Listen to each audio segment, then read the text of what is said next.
ভেনেজুয়েলার সঙ্গে যুদ্ধের সম্ভাবনা উড়িয়ে দেয়া যায় না বলে জানিয়েছেন মার্কিন প্রেসিডেন্ট ডোনাল্ড ট্রাম্প। সম্প্রতি ভেনেজুয়েলার তেলবাহী ট্যাঙ্কার জব্দের পরই এনবিসি নিউজকে দেয়া এক সাক্ষাৎকারে এমন মন্তব্য করেন তিনি।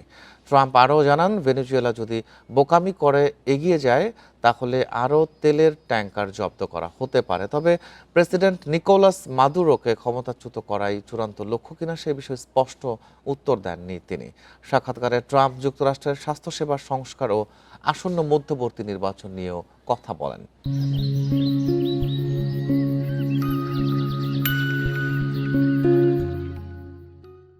এদিকে যুদ্ধ এড়িয়ে চলার প্রতিশ্রুতি দিয়ে নির্বাচনী প্রচার চালালেও ভেনেজুয়েলা ইস্যুতে অবস্থান তার আগের বক্তব্যের সঙ্গে সাংঘর্ষিক বলে মনে করছেন বিশ্লেষকরা।